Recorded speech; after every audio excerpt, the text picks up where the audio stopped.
Le chœur d'hommes de l'Institut musical russo-américain Patriarchikon Patram, composé de 55 chanteurs, dont des Russes, des Américains, des Ukrainiens, a donné un concert à Jérusalem interprétant l'œuvre Vigil Through the Night, l'une des plus importantes compositions spirituelles de Sergei Rachmaninov, 150 ans après sa naissance.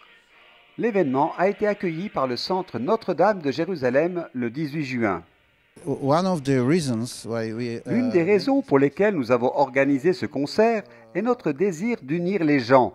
La musique et la culture ont la capacité d'unir les gens. Le chœur était composé de chanteurs russes, américains, ukrainiens et également d'autres nations qui ont interprété de la musique de Rachmaninov.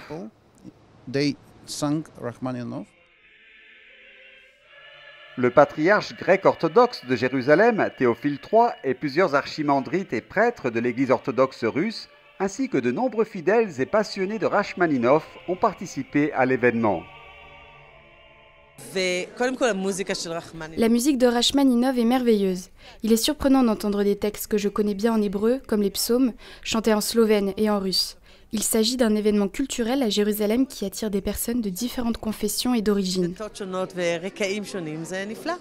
Cette œuvre musicale a été composée en 1915 en 2 semaines seulement, pendant la Première Guerre mondiale et à la veille de la révolution bolchevique.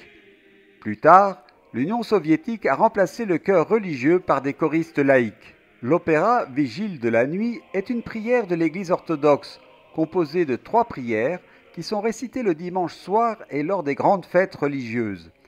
Dans cette œuvre, le compositeur exprime un sentiment de transcendance spirituelle dans une époque de chaos et de souffrance.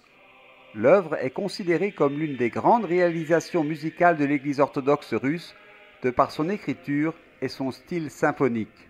Le chœur de l'Institut musical russo-américain Patriarchikon, dirigé par le maestro Ekaterina Antonenko, est l'un des plus grands au monde et a été nommé pour un Grammy en 2019 et 2020. Il s'agit de la première visite de ce chœur en Israël. It's incredible that we are here. We are able to perform this music here and we are able to. Il est extraordinaire que nous puissions jouer cette musique ici même, près de la vieille ville de Jérusalem, où nous visiterons le Saint-Sépulcre. Nous enregistrerons également ce concert au Mont des Oliviers. C'est vraiment spécial. Make the recording at the Mount of Olives, so it's very special. Il y a une signification particulière à chanter à Jérusalem au sujet des femmes portant la myrrhe arrivant au tombeau, comme nous l'avons chanté dans l'un de nos hymnes, et en sachant que ce tombeau n'est qu'à quelques centaines de mètres. Au moment où l'œuvre a été composée, il a été écrit qu'aucune œuvre musicale ne marquait aussi clairement la fin d'une époque que cette œuvre liturgique. Aujourd'hui, les yeux de tous sont encore tournés vers la paix. Ce travail fait partie de nos prières pour la paix, l'avenir et une nouvelle ère. Nous attendons la fin de la guerre et cela pourrait être une nouvelle ère. Pourquoi pas?